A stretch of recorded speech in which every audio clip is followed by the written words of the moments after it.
It's whatever. Whatever. Zoom. It's Zoom. All right. Hi, everyone. Welcome back to Not For Anything podcast. As you can see for today's episode, your hosts are separated. I'm living downtown right now, and Julia is...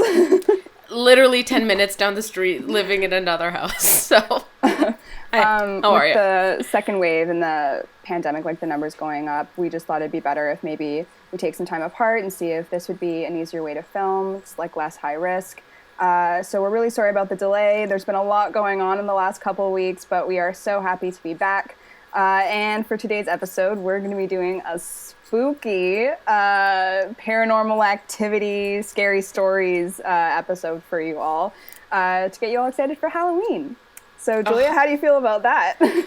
So, I love Halloween. My only problem with Halloween, which, like, there's no problem with Halloween. It's perfect, beautiful, delicious, amazing, like, great. But the only problem with Halloween is that, like, I feel like there's this expectation to watch all these, like, scary movies. And, I'm a big... and we're gonna bleep that out. But I'm a big... and, I can't deal with, paranormal stuff or all of those things. Like, it creeps me out. I get scared of anything. I get scared of my own shadow. So, like, she's a scaredy cat. I'm fully yelled at me for joking about something. Okay, we were at a cabin and it was in the middle of the night, and her and Julian, who you met last week, were joking about a murderer outside, but, like... we were like, he's coming to get you, Julia. And she was like, why do you have to be a bitch about it? Yeah, I was getting upset because, listen, I told you to stop, okay? I know. And no means no. So... see, I'm on the other end of the spectrum. I love all the spooky stuff. Give me all the scary things. Julia's like, I fucking hate you. But I watch live Hocus for that Pocus. Stuff. I love all scary movies. I love being scared. I think it's like horror movies and stuff are like just, it's great. I love Paranormal Activity. I love Paranormal Activity. Well, yeah, that's because you, like, literally talk to spirits. No, actually, spirits talk to you. They just, like, show up in the middle of the night and you're like, hey, how's it going? I know. Weird things happen. It's always fucking me. I don't know. It's literally always you. But the interesting thing about our relationship to, like, spooky things is also, like, really influenced by our religion, because you and I were both raised as Catholics, like, hardcore Catholic school. Satan's coming Crazy to get Catholic, you, have the fear of God, all that stuff. So I think, like, demonic things do kind of, like, they bring a different feeling, because it almost feels like if you're inviting that kind of negative energy in, then, like, you must have done something and, like, you're going to hell or whatever. Like, see, I just literally scared you so much. Shut up! Well, that's the thing, like, even though I don't, like, practice Catholicism anymore, like, those things still scare me, like, the idea of, like, something evil that's, like, beyond your control. And the only part that gets me is, like, God's gonna save you. And I'm like... yeah. But, like, how? You know, that's my only... And that's a whole other topic when I know we, like, plan to talk about that. But... yeah, like, the idea of demons scare me. Like, I wear... well, it's also because, like, I'm Italian, so I don't know if, like, this has anything to do with it, but I wear my evil eye bracelet, like, all the time. Mm-hmm. I just, like, want no chance of any, like... I remember you gave me one. I still have it. I'm just only thinking for you. I don't want you to get Malocchio. But, like, and I mean, granted, like, if you're possessed, that's not Malocchio. Like, but I think that's a step further than Malocchio. Yeah, it's just like it's a half step up. But, like, even thinking, you know, even preparing for this, like, podcast, I was watching, like, horror movies that were influenced by... the camera's moving, sorry. Horror movies horror movies that were influenced by, like, real stories. And I watched it for the first 5 seconds and I went, okay, I'm gonna have to prepare myself for this one. It was like a thunderstorm. I just heard yeah, hi, Foley artist, Zoom Foley artist. But I got scared. Like, The Exorcist came up and I was like, that movie has always scared me a lot. And I think it's so funny. It like, granted, like, because it's old, like, certain special effects parts are like... You're like, okay. Like, when she turns her head... crab walks down the stairs and you're like, okay. When she vomits, I'm like, that's the slime that they use at, like, the Nickelodeon Choice Awards. So, you know... Quite literally, it's like that scene. Yeah, but still, it's always kind of scared me. I think the movie that got me the most, I think when I was younger, my sister made me watch Scary Movie 3, and I wasn't ready for it. And that scene literally of The a Grudge, parody, but okay. like quite literally a joke. And like to this day, I'm like terrified of the dark. And it's because of like The Grudge. You are scared of the dark. I'm terrified of the dark. I just don't like, and that's why I sleep with my glasses on. Guys, I'm prepared because my biggest fear is waking up in the dark, no glasses, and like something is there, someone is there. I don't want to deal with it. Because at that point, I'd be like, just kill me now. Like, I don't even want to like face this trauma. Like, go ahead, just murder me. We were in my hot tub maybe, like 3 years ago, and we were outside. Because we were in a hot tub. And as you do. As one does. And Julia heard a rustling in like the trees next to, didn't faze me, but she heard a rustling, and I just see her go, okay, I'm getting out. And she got out and she was like, you deal with that. And I was like, what? And everyone got out of the hot tub and left me alone. Because you were just like, no. In fact, I'm pretty sure Jess, I threw you in front of me to go like deal with it. Like, you were like, no. A rustle. That's all it took. Anyway, it's because really my funny. Mind manifests all this stuff that's gonna happen. And then I get scared. But a demon's not gonna get you just because you manifested it. Well, actually, I don't know. But like, quit.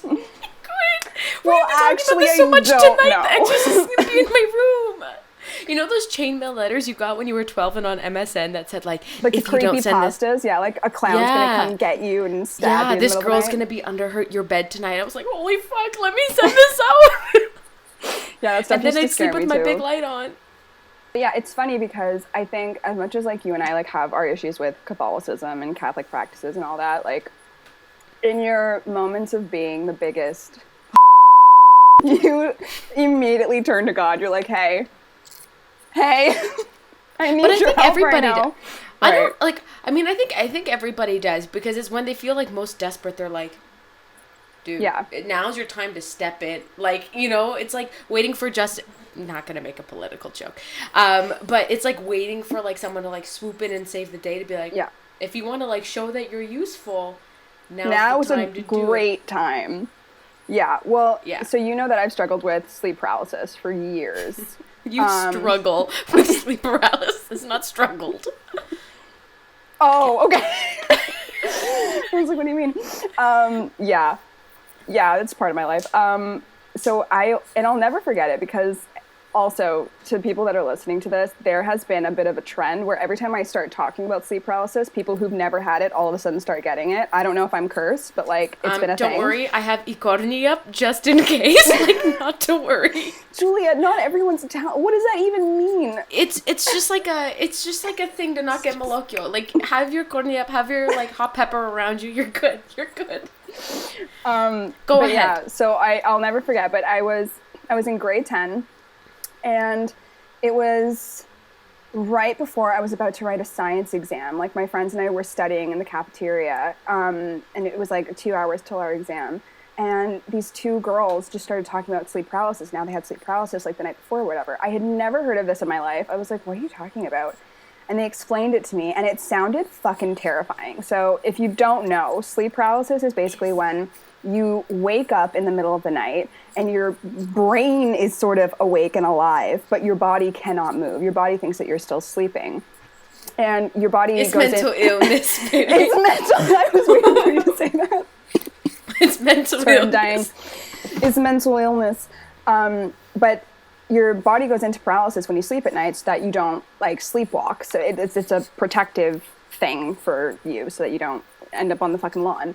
But sorry, it's the cigarettes. Okay. But anyway, so I just thought it was so terrifying. And then on top of all that, some people wake up and see things in the middle of the night. It's kind of like their dreams and like all these images that come into their heads are sort of projected into reality. So a lot of people see like shadow figures or like weird things like that. Because I knew what sleep paralysis was, I'll never forget, it was like a week after that science exam, I had it. And I was like, this is sleep paralysis. I was like, I know exactly what this is. And I was like, I am not looking at the foot of my bed. I am not looking in the corner. I literally shut my eyes and I just tried to calm myself down. It's terrifying. Like, So did your body sense that something was there? I didn't even let myself go there because I'm the type of person where if I wanted to see something, I would see something. Like, like that would just be my life. And so I was like, I cannot invite that kind of energy because I need to sleep, and I can't just be up for like days on end, like thinking that I'm terrified of getting sleep paralysis. Mm-hmm. So I just told myself, like, you need to relax. And I tried to move like one part of my body because I heard that really helps. Like, you have to calm yourself down and just focus on one body part and try to get it to move. And then you'll like wake up. And it literally feels like someone's like sitting on your chest. Like, you feel like you're having a heart attack. It's horrible. It's horrible. But I've had it where, like, because I don't sleep, like, ever. Yeah, Jess doesn't sleep. She hasn't slept since she was like 7 years old. But I had it like recently. I think I was telling you this like a couple months ago, like in the summer or whatever. And I literally heard like something growling next to me, and I was like, okay. Like, in my head, Good morning. I couldn't say anything, but in my head, I was like, okay. And I was like, there's nothing there. But that's the thing. People see or hear different things because I've done research on that since you told me that. My partner also has sleep paralysis, but he only gets it when he sleeps on his back, and he doesn't see like a little demon figure. He sees an old lady. The hag. Yeah, the hag. And every time he has it, she moves closer and closer to his bed. Yeah, which Devin and I were talking about it. And I told him, like, you know, that whole story, like, comes from Newfoundland. Like, the hag is... His cousin... his cousin, who is, like, in Newfoundland now, also said, like, I'm pretty sure has the same, like, figure image. And, you know, apparently it's, like, an Eastern folklore, like, kind of thing. So a lot of people out east, like, see that. But I was like, no, if I ever had that, that's it. I'm never sleeping again in my life. Like, it's not happening. Right? Like, I know you wouldn't be able to recover I wouldn't be able from to it. sleep. Big light forever. No, I couldn't do it. But no, there are times when, like, I really do feel like there might be a presence or something in the room. And I'm like, oh my God, here we fucking go. Like, it's more annoying to me now because I've literally had it since I was in grade 10. Right. I'm just like, oh my God, I just want to fucking sleep. Like, why am I awake right now? But I've felt like presences, a presence in the room. English. And I love English. And I'll literally just be like, I rebuke you in the name of God. Like, I'm like, I reject Satan. Like, I do. Christ compels you. Literally me. And it's so funny because it's okay, but there's nothing going on, right? So all I'm doing is, like, I don't sleep like this, but, like, I'm asleep. But in my brain, it's just the power of Christ compels you. I've felt spirits before. Like, I mean, I've, like, it's usually, it's tricky because it's usually been, like, the classic, like, someone has passed and, you know, we noticed, like, a bird that, like, you know, when my great aunt died, a bird, like, flew into the house and, like, wouldn't leave our house. It was just, like, sitting on our TV, and we were like, okay. And she, like, loved birds. So it's like that kind of stuff where, like, people are reappearing or, like, reincarnated as animals and, like, sending messages or, like, sending signals in the universe kind of thing. But a few weeks ago I was sleeping, surprisingly, and I heard, like, what sounded like a glass lid closing on something, and it woke me out of my sleep. And, like, I was in my room and I was like, there's nothing in here that's glass. I know if there is, it's in one of my drawers. And I have, like, a mirror jewelry case that when you close it hard enough, like, it could sound like a glass thing. Yeah. But, like, I woke up and I was like, hello? And I was like, okay, whatever. It's probably nothing. So I went back to sleep. And a few hours later, I woke up because I was like, I know people are going to be like, oh, it's probably just, like, in your head or in your dream. But I literally heard and felt someone go, hi, in my ear. It was me. It was you. Probably. I woke up, like... And then the day after, I think I told you this, the day after, I was, like, walking and I felt something pull my shoulder and I was like, yeah, you told me about that. I was like, whoever's here, like, I don't know what's going on. But, like, can we, like, play nice for a minute, please? Don't freak me out. Yeah. No, it is really scary. But I think, like, I don't really have a lot of paranormal experiences. But there was something that happened, like, this past summer during quarantine. So I remember.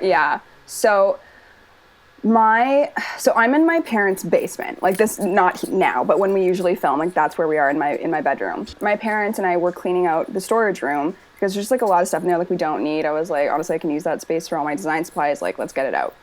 So over the course of like maybe 4 days, like the bedroom was kind of a mess because we just had like a bunch of old boxes out, whatever. So as I was putting stuff away one night, I stacked everything perfectly in the storage room and I was on my way to bed. And I'm lying in bed for like 20 minutes, like lights off, and I just hear everything fucking crash in the storage room. I have never been so terrified in my entire life. I was like, what moved all those boxes? Like, how did that happen? And I went to the storage room and sure enough, like everything was like on the floor. I was like, what the fuck? Whatever. Got over it. The next night, I have one of those light boxes, like the marquee boxes where you can like write stuff in like plastic letters or whatever, and then you turn it on. And I had it off, I had it out, went to bed in the middle of the night at like 3 a.m., because it's always 3 a.m. I wake up and I just see that it's on my coffee table, that's where it was, but I was just like, hello? Like, I was like, what's going on? The storage boxes crash again. And I was like, no, I'm out. Thank you. I'm out. I was like, okay. I was like, excuse me. I can't handle this right now. Come back later. But for tonight, I need to just, you know what I mean? So... Well, there was also the time that you saw a shadow. Well, that's the thing. The next night, I was up at like 5 a.m. because that's me. And I was literally listening to music, just kind of hanging out, like thinking to myself, whatever. And the white cabinets that you guys usually see in our videos, where the TV is, I saw a shadow figure just walk past the cabinets. Like, as if there was a person walking by and I saw the shadow. I just saw the shadow and I was like, okay. And it was really weird. I was telling you and Julian this, but I was like, I wasn't scared. I don't know why, but I was just kind of like, okay. Yeah, it's like, you just accept it. Granted, like, I think with those things, you're like, okay, if something was really here to harm me, it would have done so already. Like, it wouldn't be fucking around with me. Whereas, like, with the light box and the boxes, it's like, okay, who's playing a joke on me right now? Like, cut it out. I've had it. So those are some of my experiences. But, Julia, you have a bunch that I want you to share, so go ahead. Yeah, I mean, so apart from, like, the whispers in my ear at the middle of the night or the glass jar, because that was just recent ones, when... I think most of my experience have to do with, like, people passing. There's one that, like, really was, like, weird. But when my great aunt passed away, so that's when the bird flew into my house. And again, she loved birds, had bird feeders, like, everything. So we had just moved into my house, and we had the front door open because we were moving boxes in and out. And it was nighttime. There was this bird that was perched on my dad's car, like, on the hood of the car. It was like a pigeon. And we're like... what the fuck's this bird doing here? So Pat Carano, being Pat Carano, is like shooing it away, but the bird's just like literally not moving. That and sounds then like it your flies. dad. Yeah, it's very on brand. And then the bird flies into the house and perches itself on our TV and like doesn't move. Pat Carano, being Pat Carano, whips out a garbage bag and tries to catch the bird in the garbage bag. Fails, and the bird like flies out, but still sits outside. And we're like, what the fuck is going on? And my aunt had just died the week before. So the next day at school, because a bunch of our teachers knew her, my sister and I were telling the story in the staff lounge. All of a sudden, all the papers on the cork board fall down, like, you know, the boards with like announcements and stuff like that. They all fall down, like, and we're like, okay. We go to pick it up, and the first thing that we pick up on the back of the card said Maggie, and Maggie was my aunt's name. And my sister was just like, okay, hi, dear Maggie. Hey. Yeah. So that was one. It was more like, that wasn't scary for us. That was like kind of like heartwarming. I mean, I cried because, again, but I mean, I cried, but like thinking about it now, I'm like, I wasn't scared. I was just like, like so many things were happening, but it was like comforting to know she was there. But, before we moved into that house, my sister and I lived with my grandparents when my parents just got divorced. And my sister was making me watch The Grudge, as an older sister does. And like 7-year-old me was like, My grandmother calls us upstairs to go do laundry. We're okay. Could turn off the TV. We go upstairs, and then from upstairs we hear the TV turn back on, and which is like the exact same thing that happens in the movie, or maybe that's The Ring. Maybe we're watching The Ring. We were watching one of those two. Whichever one, the TV turns back on, okay? Because the TV turned back on, and we were freaking the fuck out. The Ring, probably. It was. I think it was The Ring, not The Grudge. Pardon me. So we run back downstairs. We're like, my sister and I are freaking out at each other. We turn the TV back off. We go back upstairs. The phone rings. The phone rings. The phone rings. My grandmother goes to answer it. My sister and I are like, no, don't. We answer it, but there's nobody on the other line. It's Samara. I think her name's Samara. Yeah, we were terrified. And my grandmother was like, what the fuck is wrong with you guys? Like, you guys are totally fine. Yeah, we were freaking out. That's why I'm terrified of everything. I'm terrified to jump off a dock into a lake. Like, oh, see, I made fun of her for that. I'm horrible. But what if a shark comes out and bites you? We're in a river. Just get in the fucking water. I'll save you. Okay. It's fine. I was treading water for like 7 minutes. I was like, Julia, jump in the lake. Hey, that was my second try, okay? It took me like, I was out there 15 minutes like before, just being like, okay, go. I know. Okay, go. Okay, go. And I didn't go. It's actually nice what you just said about like sometimes like these like weird things that happen can actually be like really comforting because so my mom also has like had a lot of paranormal experiences. My mom is not fazed by anything. Like no, she could literally see the devil himself like sitting next to her having coffee and she'd be like, hello. like she just like nothing gets to her. She's just like, I don't know. I feel at peace when things happen. Like, I just don't think about it too much. Okay. But anyway, so, and she's Irish. I think her whole family, like, sees things. Like, they all have, like, their own little stories, whatever. But my mom has told me a lot of stories. Some are scary, though, so I'll start with a scary one. Okay. When my mom was living in Elmont, she was there from, like, 0 to 6 years old or something. I don't know anything. But her family was living in an older house. Elmont's like a really small town in by Ottawa. And she said that when she would go to bed at night, she was just she felt uncomfortable with like the upper left corner of the bedroom. She said that she like heard a ticking, like as soon as she was alone in the room and was going to bed, she just would like hear things. She just felt very uncomfortable. And she could never like put her finger on and like what was wrong. She just like didn't like the way she felt. After they moved out, my mom was talking to her sisters about it. I don't know how it came up, but they told her that actually in that house, someone had hung themselves. I'm going to throw up. Nope. Right? No, I was like, and it's so funny because my mom just told me the story today and I was like, why didn't you ever tell me that story? She's like, I don't know. I just don't think about these things. So there's one story for you. They like lived in a house where someone... Was it in her room? Was it in that exact place? I have no idea. But my mom just said like when she went to bed at night, she was always uncomfortable. And then she found out that someone had hung themselves in that house. Yeah, nice, right? So that happened. But my mom has also had like really beautiful experiences. So like there was one time like in the last year where she came down to the basement like when I was sleeping in the morning or whatever, and she said that she saw an angel leaning over me. Right, you told me this. Right? I was like, okay. She was like, I don't know. She was pretty. She had long hair and she was leaning over you. I was like, okay. So Nothing phases her.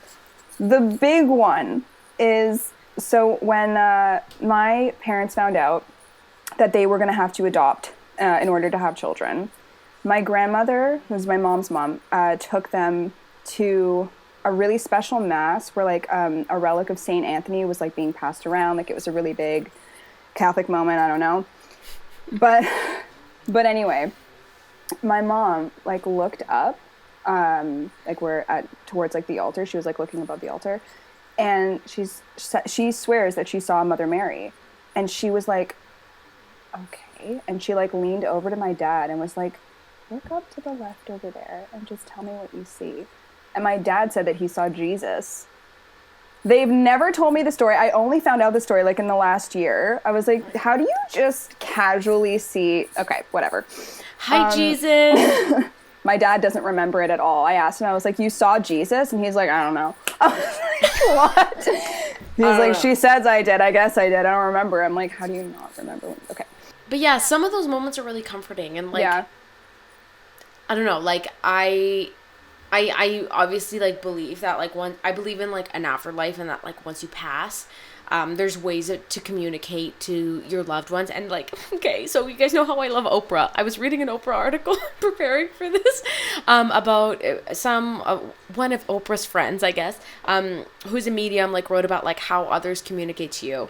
And it's weird because today and yesterday I've been seeing like dimes everywhere, like in random places. Yeah, like, if you see dimes, heads up. Usually it means that someone that's passed is thinking of you. Yes, and like my grandfather passed away last week. So I was opening up the article, and the first thing that came up was coins, and specifically dimes, and I was like, okay. Right? You have to pay attention to stuff like that, because there are signs. Like I believe I believe in angels, but now I'm just going into a Mamma Mia song. And so I do believe that like we are protected, like we have guardians, people like that are looking out for us, and they're always trying to communicate with us and let us know that we're okay. But you have to like be paying attention in life. Like so many people I think just like miss all these things and don't realize that they're fully taken care of. But because I guess in some like ways it freaks people out too, right? Like it freaks, like thinking like about this is like might be a bit morbid, but like as soon as my grandfather like passed that night, I said, please don't like show up for a bit, please, like like please don't like come to me, I don't want to see you for a bit, I'm scared.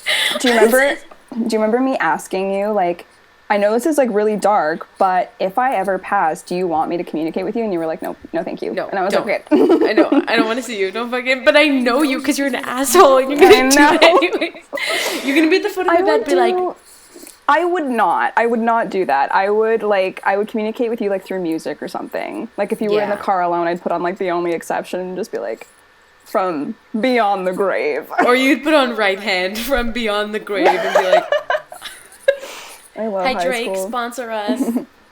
She my right hand. She my go-to. Yeah, but that's just it. Like, there's so many ways of communicating that you like have to be aware of. I mean, obviously, like nature is like the big one. A lot of people see like spirit animals or whatever it is. Yeah. But like it's so funny because like when you talk about angels, when we were talking about Catholicism before, we talk about angels, and then like obviously there's like that whole thing, like if God is, then the devil is. So if there's angels, there are demons or there are devils, and it's just interesting to me how like this whole like Catholic demonization of like spirits is like traumatizing to some people. You know, the Vatican has, in 2018, the Vatican established a training center to perform exorcisms. Well, that's the thing, right? It's like, I think that's why movies about like demonology or like being possessed and stuff like are the scariest ones, because you have no control. Like no one knows how, like why you're targeted as a person that gets possessed or whatever. Like it is really terrifying, because it's like, okay, if the church is in on this in some way because priests perform exorcisms, then it must be kind of real. Like, well, are we going to pretend that it's not real? Like priests are just like, yeah, I got nothing to do today. Fuck it. Like, let me come over. I was reading an article in the I think it's the one I sent you. I think it was in the Washington Post. And from a psychiatrist called Brian Gallagher, I think his name was, Dr. Brian Gallagher, and he works with priests and has worked with priests the last like 12 years in performing exorcisms as a doctor to like identify, okay, is this person schizophrenic and just like misdiagnosed? Is it just, and he was like, sometimes it's very clear, you know, obviously this person has a mental illness that has been untreated and is leading to like other forms of psychosis. It's mental illness. I'm sorry, it's not funny. It's not funny. And then other times he'll be like, yeah, but then I see a person levitate and I'm like, okay, how do I explain this phenomenon? He's like, I always go in skeptical, but then when something like that happens, I would say it's mental illness. That's why I'm so terrified, because I know that I'm open to that stuff. It's just that like I need to watch it because I don't want to invite all those things into my life. Yeah. Like, I really feel that if I really felt like confident, like, no, I'm open to seeing something, like I want to have an experience, I would have one and then probably be scarred. So I try to keep it very like I have just a toe on the line and that's it. And that's the thing is like I'm just so scared to even research this, because you have recently, like in the last year, got me a bit more into spirituality and like in terms I got of, her like, over to the dark side. well, I mean, it's just because I've been agnostic for so long that, like, at least finding some way to, like, have faith in yourself, the universe, like, you know what I mean? Like, put your energy towards something and, like, you know, it has been helpful. But, like, I get scared even, like, looking up things that might invite that, like, dark energy in. And I'm like, no, I don't want it, please. Sure. I don't want it. Like, I want to try out a Ouija board, but I know that that's not a good idea for someone like me. No. I know, because something will happen. Yeah. Something will happen. Don't do it. Please don't do it. Please don't do it. Because by association, they're going to come to me. Sorry, I have to be selfish. I was going to say, they're going to be like, who's her best friend? Target. But what that has to do with Halloween, in watching, like, a bunch of scary movies, like, Jess, what are your top 10 scary movies? Oh my God, you can't just put me on the spot like this. This, like, past year, I've been watching a lot of, like, Halloween, like Michael Myers Halloween, and you can blame Devin for that. Yeah. But watching them all, I'm like, because they're not scary. Like, if anything, they're jump scares more than anything, which... Yeah, Halloween's not scary. Halloween's just, like, traditional. Like, it's kind of iconic, so you have to watch it. Yeah, it doesn't scare. The 2018 one, Judy Gray's off. Like, she's like, she's so bad. Jamie Lee Curtis, icon, beautiful star, amazing, talented, perfect. I mean, like, you know... never the same, outstanding, brilliant, innovative, creative. I love Jamie. I love Jamie Lee Curtis. The only thing I will say though is that if no one has seen the original It movie with Tim Curry, you are missing out, because you always say that's a scary one.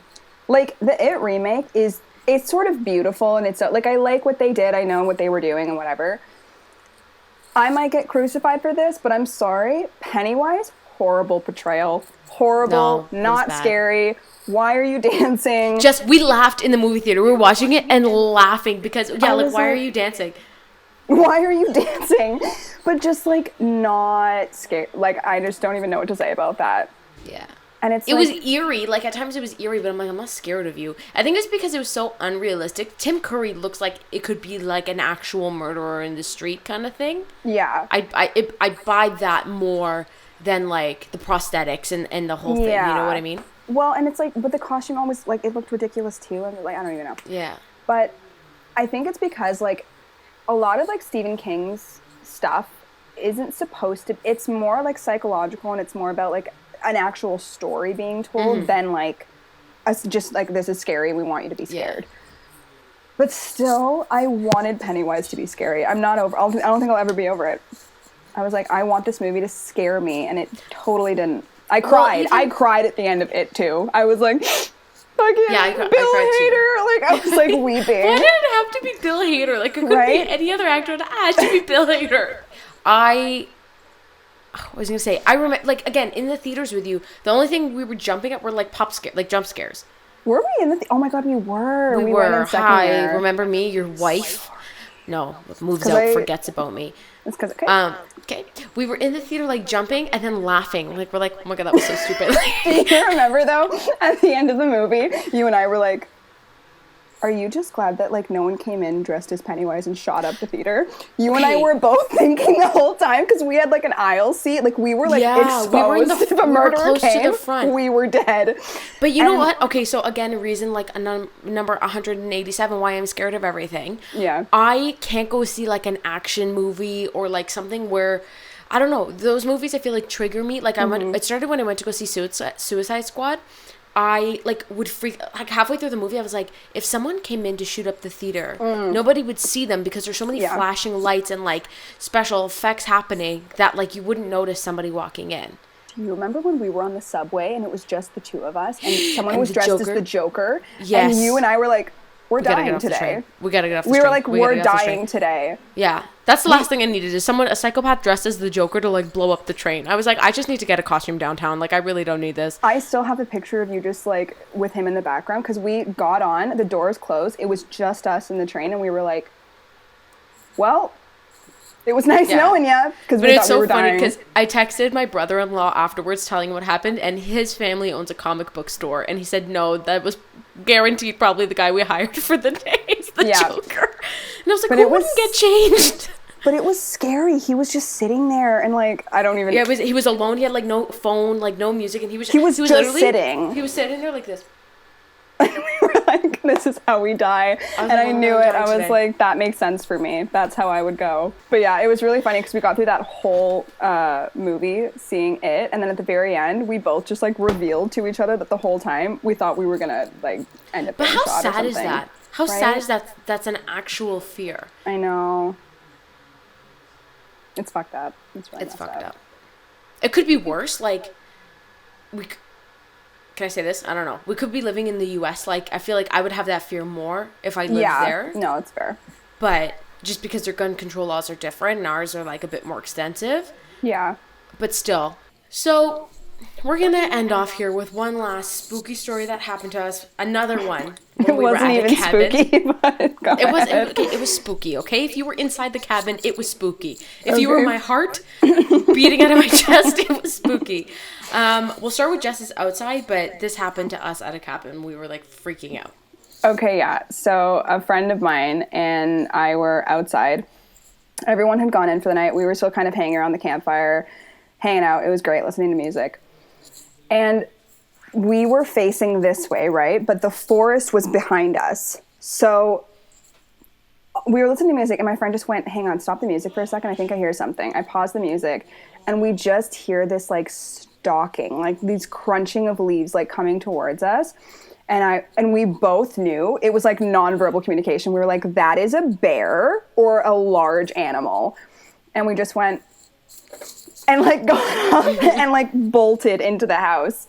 And we came into the house and I told you guys, I was like, guys, we need to like lock down for the night. Like, I think there might be a bear walking around. I don't know how we're going to put the fire out. Like, and we had two friends that were staying in like a bunkie. Is that what it's called? A bunker? We called it a bunkie, but it was bunkie? like I don't know what a it's shed called. Basically outside. With a like bed in it.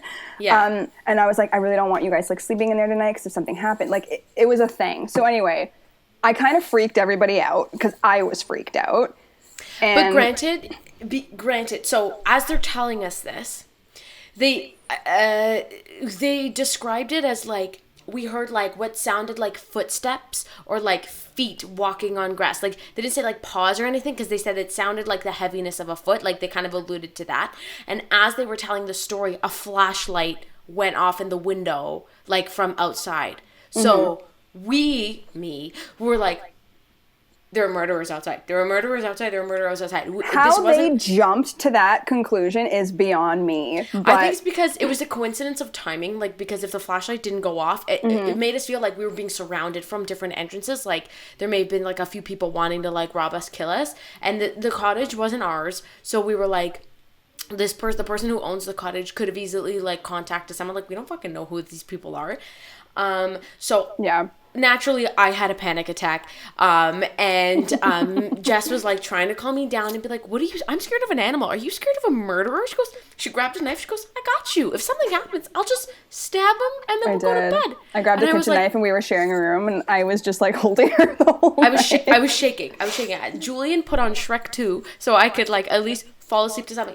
We had to block the doors. I was like, I can't even look at the window because if I see Julian something slept out the with us window, that night because he was like, oh my god, fucking. I couldn't do it. That was the scariest thing. She was so scared. I had a friend feel my heart and it was like, yeah, apparently it was really bad. Yeah, I was like, yeah. I also, let me just say, was not sober, so. Get on my level. So I was telling everyone, like, no, I'm really freaked out, guys. And they were just like, you're freaked out that there's a bear outside? Like, what if we saw a flashlight in the window? Like, what if people are coming to rob us or whatever? And I was like, no. You need to get on my level. So yeah, stupid. I think the flashlight threw us off because we were like, oh my god, we're dying tonight. There's murderers outside. But and then we saw a bear the next day. We did see a bear the next day, so I was right. But I remember telling you guys it didn't sound like footsteps. I remember saying it sounded like it sounded like an animal because it sounded like it wasn't just feet on the ground. It sounded like the bushes above, like where shoulder height is, like were also being touched. Like, I don't know, but it was a spooky night for Julia. She was very scared. Well, Jess, listen, I wish I could give you a hug. I wish I could give you a hug. And hopefully things calm down and we can see each other in 2 weeks. If not, we'll just hang out here. Thank you so much for joining me, Jess. Happy Halloween. Aw, happy Halloween, Pookie. Happy Halloween, Pookies. See ya Love in 2 weeks. you. Love you more.